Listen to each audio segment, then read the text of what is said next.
Welcome बच्चों, start करते हैं फ्रेश लेक्चर। टॉपिक है potential energy in an external field. External क्या है? इलेक्ट्रिक फील्ड, बाह्य क्षेत्र में स्थितिज ऊर्जा निकालनी है हमको। Potential energy of a single charge, किसकी निकालेंगे अब हम? एकल आवेश की स्थितिज ऊर्जा निकालेंगे। फिर कितने चार्ज लेंगे? फिर 2 चार्ज लेंगे। ठीक है, तो देखो समझो, ये मेरा कोई एक चार्ज वो बोल रहा है सिंगल चार्ज, तो ये रहा कहाँ पे बैठा हुआ है? इनफाइनाइट पे बैठा हुआ है। ठीक है, और मेरे पास एक्सटर्नल फील्ड है, इलेक्ट्रिक फील्ड है, ई है। कोई प्रॉब्लम नहीं। इसका इलेक्ट्रिक फील्ड है, इसका विद्युत क्षेत्र है, नहीं, कुछ भी नहीं। क्या ये इसको इफेक्ट करेगा इलेक्ट्रिक फील्ड को? नहीं, नहीं करेगा। ठीक है, इसका कोई इलेक्ट्रिक फील्ड नहीं है और ना हम इस इलेक्ट्रिक फील्ड को कैलकुलेट करने में इंटरेस्टेड हैं। ये इलेक्ट्रिक फील्ड अननोन भी हो सकता है, नोन भी हो सकता है, कोई स्पेसिफाइड नहीं है ऐसा कुछ। ठीक है, और ना हम इसका इलेक्ट्रिक फील्ड कैलकुलेट करने में इंटरेस्टेड है, हम तो पोटेंशियल एनर्जी कैलकुलेट करने में इंटरेस्टेड हैं। और पोटेंशियल एनर्जी कब आती है?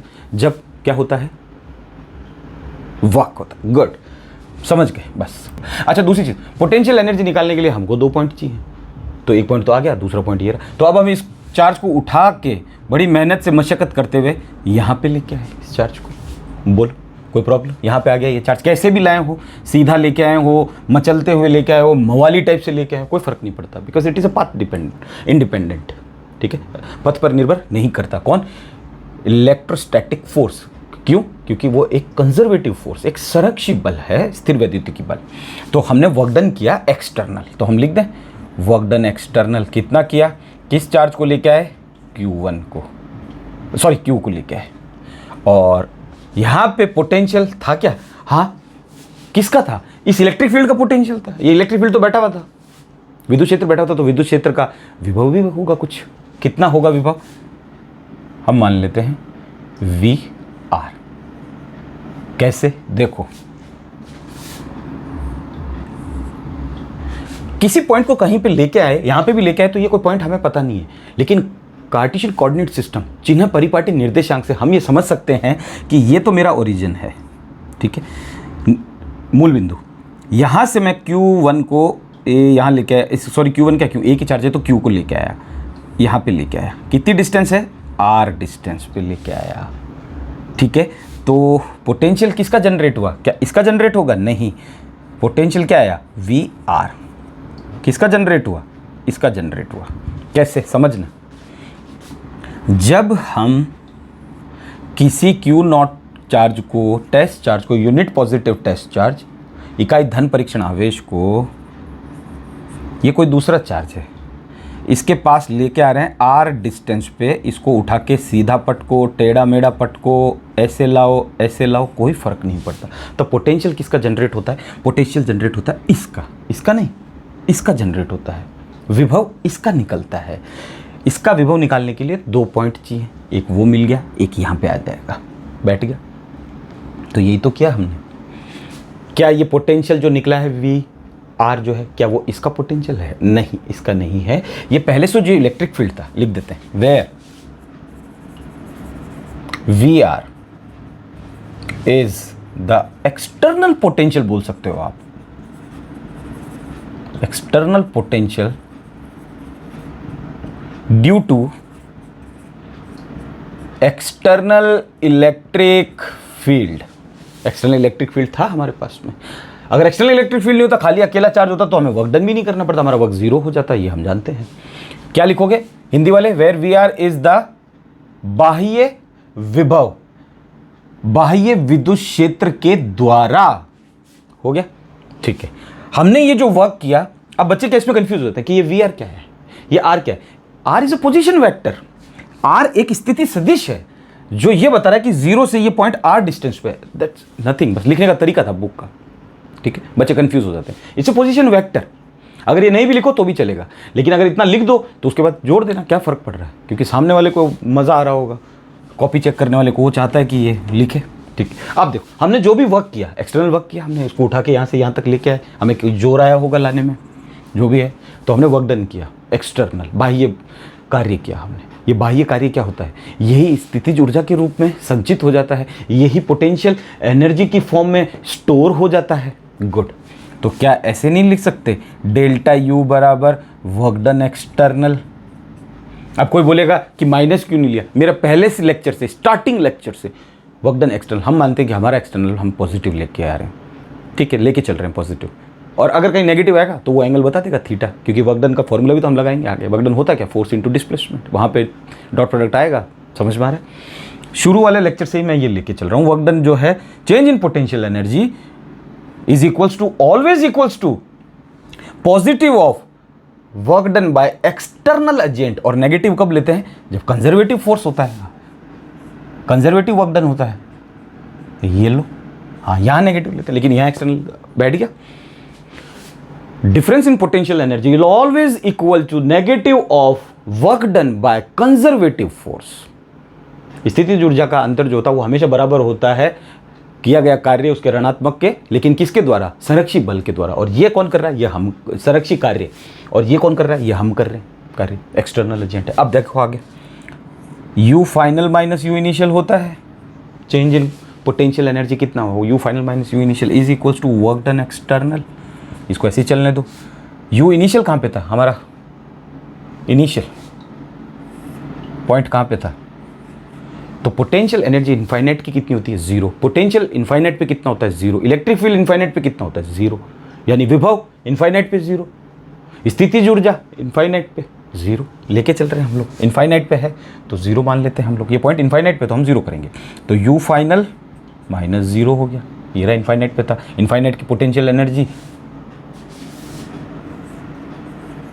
हम जीरो मान लेते हैं, बैठ गया, good. Is equals to work done external, क्या आ गया हमारा, U F final is equals to work done external. और वर्क डन एक्सटर्नल की वैल्यू क्या है, ये है, डाल दो।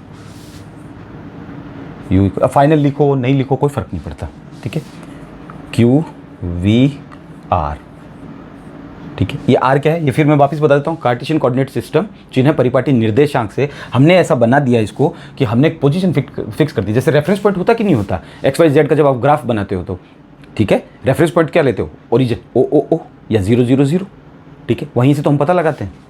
तो हमने कहा कि ये अब आर डिस्टेंस पे है और ये इसका पोजीशन वेक्टर है, ठीक है। लगाना चाहो लगा सकते हो, कोई फर्क नहीं पड़ता, लगाना चाहो लगा सकते हो वेक्टर। बोलोगे सर लगाया नहीं आपने, लगा सकते हो, कोई फ़र्क नहीं पड़ता। अगर बुक में लगाया है तो लगा देना, नहीं लगाया मौज है, मौज मौज, कोई दिक्कत।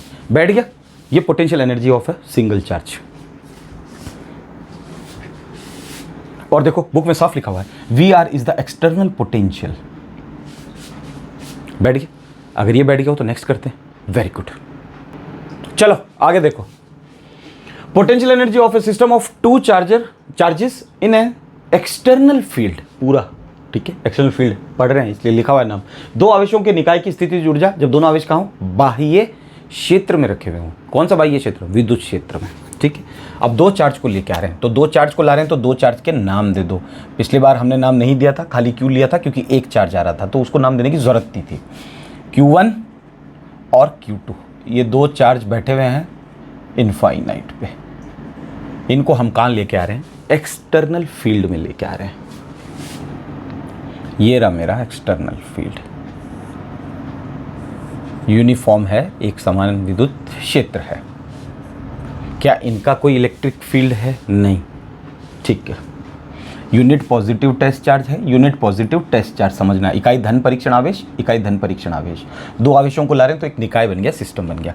देखो आप यहाँ पे इलेक्ट्रिक फील्ड, इसका मतलब पोटेंशियल है यहाँ पे, ठीक है, लेकिन कब आएगा, जब एक चार्ज आएगा तब।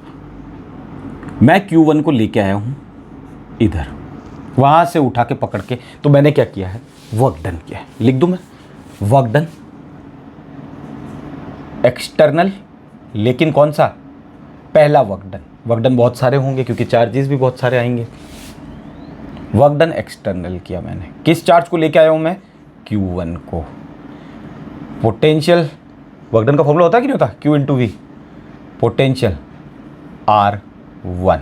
कैसे, ढंग से देखो, वापस से कार्टेशियन कोऑर्डिनेट सिस्टम बनाओ, वहां से समझ में आएगा। चिन्ह परिपाटी निर्देशांक, ये मूल बिंदु ओरिजिन कितना O, मैं Q1 को लेके आया यहाँ पे, ये लो, ये Q1 की है, तो ये पोजीशन वेक्टर क्या हो गया इस बार, R1 हो गया पोजीशन वेक्टर, स्थिति सदिश क्या हो गया, R1 हो गया। ठीक है, अब तो पता चल गया कि Q1 यहाँ पे भी आया तो कुछ मालूम नहीं, लेकिन अब यहाँ से पता चल रहा है।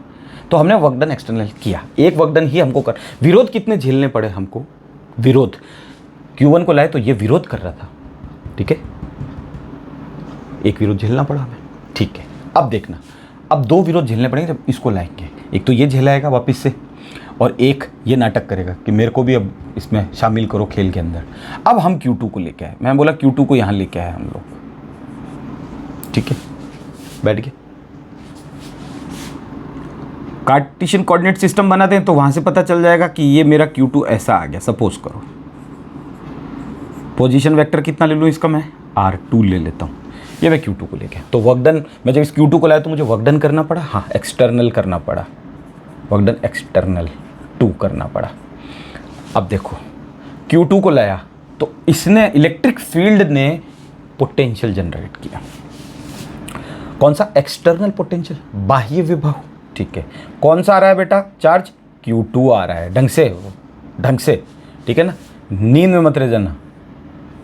और इसका पोजीशन वेक्टर क्या है, जब Q2 को ला रहे हैं तो उसका पोजीशन वेक्टर R2 है, जब Q1 को ला रहे हैं तो उसका पोजीशन वेक्टर R1। बस बच्चों को यहाँ कंफ्यूज होता है कि ये क्या लिख दिए, इनको भूल जाओ, पहले Q1 और Q2 और V तो लिख ही सकते हो। अब Q1 को लाए तो उसका पोजीशन वेक्टर आप बनाना, तो आप उसको R1 ही तो दोगे, डिस्टेंस R कैसे दे सकते हो, क्योंकि ये दोनों सेम नहीं है डिस्टेंस, R1 और R2 अलग अलग डिस्टेंस पे लेके हम लोग। ठीक है, एक के ऊपर एक थोड़ा रख दिया है सर। मैंने कहा कि ये मेरा बन गया R12, कोई R21 लिखना चाहे तो लिख सकता है, कोई प्रॉब्लम नहीं, ये R12 लिख दिया मैंने इसको। अब देखो, जब Q2 को लाए तो इलेक्ट्रिक फील्ड जो बाह्य क्षेत्र था उसने अपना पोटेंशियल जनरेट कर दिया, कितना, V Q2 के लिए। Q1 के लिए कितना जनरेट हुआ, V सेम जनरेट हुआ, क्योंकि पोटेंशियल तो यहाँ पे सेम इलेक्ट्रिक फील्ड है, हम बोल रहे हैं यूनिफॉर्म है, समान विद्युत क्षेत्र है, तो पोटेंशियल भी तो सेम आ रहे हैं दोनों के। ये R1 R2 is nothing just स्थिति सदिश पोजीशन वेक्टर, इसको देख के समझ में आता है कार्टेशियन कोऑर्डिनेट सिस्टम को। तो विरोध हो गया, एक विरोध आओ, और वर्क डन एक्सटर्नल एक और करना पड़ेगा जो होगा हमारा 3। कितने काम करने पड़े, जैसे हम Q2 को लाए तो इलेक्ट्रिक फील्ड जो बाह्य क्षेत्र था एक्सटर्नल वाला, उसने अपना काम कर दिया। अब Q1 बोल रहा है अब आओ मेरे पास में, आ जाओ मेरे पास में। तो देखो, जब चार्ज आ जाए तो हमेशा उसको ऐसे ही समझना, ये कौन है, Q2 है, यूनिट पॉजिटिव टेस्ट चार्ज है, ये कौन है, Q1 है। इस Q2 को मैं Q1 के पास कहीं पर्टिकुलर एक R डिस्टेंस पे लेके जा रहा हूँ, समझ में आया, ऐसे ही। अभी इसको भूल जाओ, इसको याद करो, R डिस्टेंस पे लेके जाएंगे तभी तो अपना पोटेंशियल ये जनरेट करेगा। ये बोलेगा आ इधर आ पास में, फिर बताता हूँ तुझे, ठीक है, तब ये बताएगा, ये नहीं बताएगा, ये तो सिर्फ देखेगा, ये बताएगा। तो इस केस का हम लोग लिखते क्या थे फॉर्मूला, कौन सा है, पोटेंशियल किसने जनरेट किया, Q1 ने, तो क्या लिखेंगे, V1 is equals to work done external, आ कौन रहा है, Q2। क्यों आ रहा है, क्योंकि हम ला रहे हैं उसको, कैसे ला रहे हैं कोई फर्क नहीं पड़ता, इनिशियल और फाइनल पॉइंट पे लाना जरूरी है।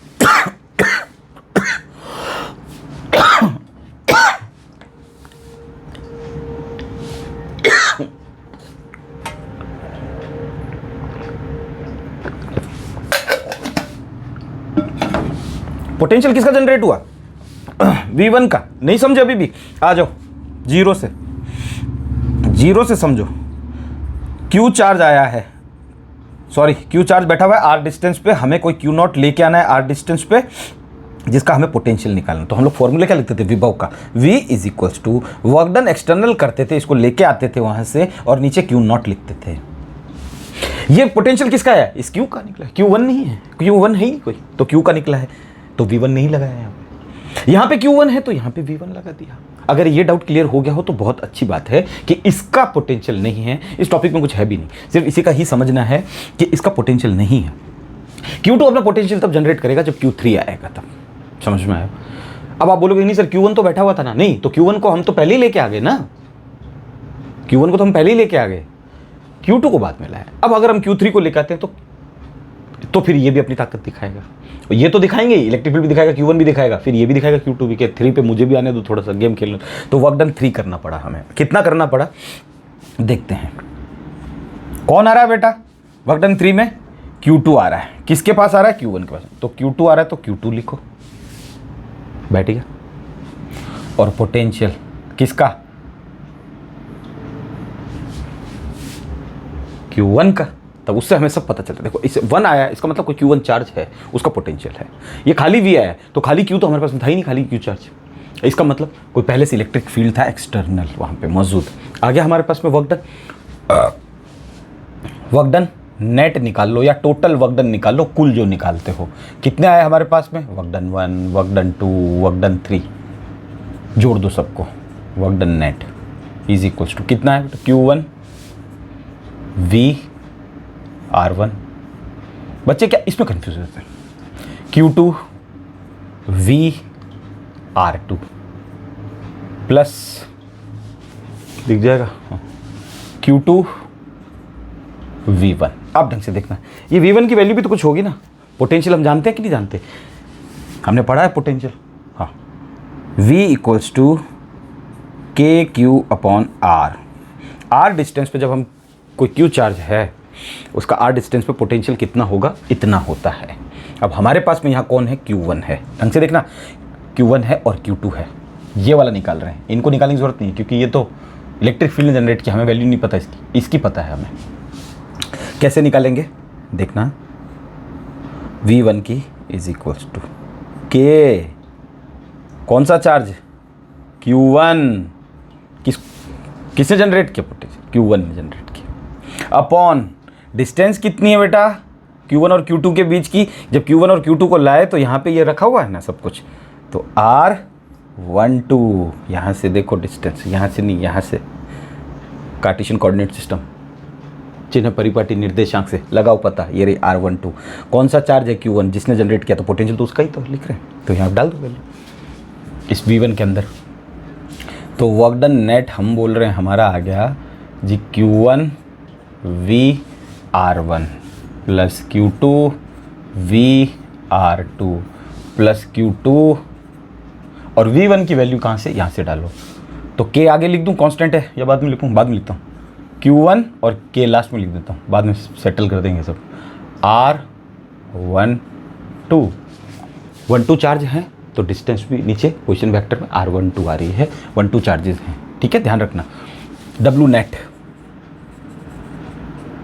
क्या है? Q1 V R1 plus Q2 V R2 plus, अगर K को कोई 1/4πε0 लिखना चाहे लिख सकता है, कोई दिक्कत नहीं है। तो मैंने यहाँ तो K लिख दिया, अगली लाइन में मैं अब ये लिख देता हूँ। और कोई K लगा के चलाना चाहे तो कर सकता है, कोई गलत नहीं है। Q1 Q2 upon R12। बैठ गया यहाँ तक? तो ये जो वर्क डन है ना हमारा एक्सटर्नल, जिसको हम नेट बोल रहे हैं, एक्सटर्नल किया तो हमने एक्सटर्नल ही है, और एक्सटर्नल को जोड़ के हमने नेट नाम दे दिया है, तो अभी भी हमारे ये एक्सटर्नल ही।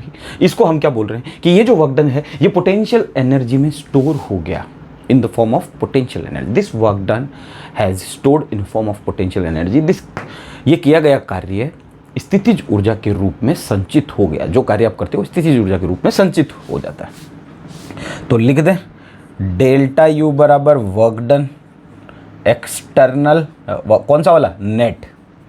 ये नेट है लेकिन एक्सटर्नल भी लिख देते हैं इस पे, ये लो आपको पता चल जाएगा, क्योंकि एक्सटर्नल तो किया हमने, एक्सटर्नल को जोड़ा तो यहाँ पे भी एक्सटर्नल लिख देना। एक के लिख देता हूँ मैं, बाकी आप लिख देना, ठीक है। छोटी मोटी कोई अगर मुझसे, इनको मिस्टेक्स नहीं बोलते, लेकिन अगर कुछ ऐसा रह जाता है तो कर दिया करो आप, ठीक है ना, गलती निकाला करो मेरी। डेल्टा यू क्या होता है? हमने ये लिख दिया। कहाँ से आया? फर्स्ट लेक्चर से, भिड़ते ही मैंने ये सबसे पहले लेक्चर में बताया था कि change in potential energy is always equals to work done by external agent. Good. और नेगेटिव लिखते तो कंजर्वेटिव फोर्स के थ्रू होता, कंजर्वेटिव पर लेकिन चल रहा है, तो U final minus U initial is equals to work done external. U initial पे कहाँ पे थे? ये इनफाइनाइट पे थे, और इनफाइनाइट की पोटेंशियल एनर्जी कितनी होती है? 0 होती है। पोटेंशियल एनर्जी को यू से लिखते हैं, इनफाइनाइट की 0 होती है, तो ये तो हो गया 0, तो यू आ गया ये, और is equals to work done external और नेट वाला, ये लो जी। तो यू के बराबर में ये वैल्यू डाल दो सारी की सारी, तो U is equals to Q1 V R1 plus Q2 VR2 plus Q1 Q2 upon 4 pi epsilon naught R12 बैठ गया। ये हमारा पोटेंशियल एनर्जी आ गया, स्थितिज ऊर्जा आ गया जब हम दो आवेशों को लेके आ रहे हैं बाह्य क्षेत्र में, जब हम टू चार्जेस का सिस्टम लेके आ रहे हैं एक्सटर्नल फील्ड के अंदर। कितने वर्क डन करने पड़े? 3 वर्क डन करने पड़े। जब ये आया तो इसको इसका विरोध झेलना पड़ा का खाली इलेक्ट्रिक फील्ड का, बाह्य विद्युत क्षेत्र का। जब Q2 आया तो उसको 2 और झेलने पड़े, एक तो इस इलेक्ट्रिक फील्ड का, एक Q1 का झेलना पड़ा। तो हो गए टोटल 3 वर्क डन, 3 हमारे निकल गए। इनसे कभी मत घबराना, ये पोजीशन वेक्टर है, स्थिति सदिश है। इसको देखोगे तो सट से समझ में आ जाएगा, बना लिया करो। जब Q1 चार्ज है तो डिस्टेंस R1 लेंगे, Q2 R2। एक तो ले नहीं सकते, R से हम तो कर नहीं सकते। क्यों? क्योंकि देखो मतलब डिस्टेंस भी तो अलग दिख रही है ना, देखने पे पता चल रहा होगा ना लंबा कौन छोटा कौन है, देखने से पता चल जाता है। जब आप जाओगे पसंद करने, जब आपकी शादी होगी तो आपको फट से पता चल जाएगा कि हाइट मैच हो रही कि नहीं हो रही। समझ रहे हो? Getting my point? हाँ, am I making sense to you? Good, all together. Next करते हैं, बहुत अच्छा टॉपिक है डाइपोल। उसमें ये काम आएगा, ये ध्यान रखना, इस इक्वेशन को लिख लेना, ये काम आएगी। इस इक्वेशन पे खेलेंगे। इसमें और डाइपोल में आप सुनो, द्विध्रुव में फ़र्क क्या है। ये दोनों चार्जेस कैसे हैं? पॉजिटिव, धनात्मक। और डाइपोल जब आएगा तो वो अपने साथ एक चार्ज तो ऐसा लाएगा, एक नेगेटिव लाएगा, ठीक है। लेकिन इनके मैग्नीट्यूड अलग अलग हैं। यहाँ पे अभी परिमाण अलग अलग है। Q1 कितने कूलम का हो सकता है, Q2 अलग कूलम का हो सकता है, ऐसा मान रहे हैं हम लोग। लेकिन वहाँ पे दोनों क्यों आएंगे? क्योंकि डाइपोल पे सेम चार्जेस होते हैं बट अपोजिट इन नेचर। द्विध्रुव पे समान परिमाण के 2 आवेश परंतु विपरीत प्रकृति होनी चाहिए, ठीक है। उसको करते हैं, ये काम आएगा। ओके।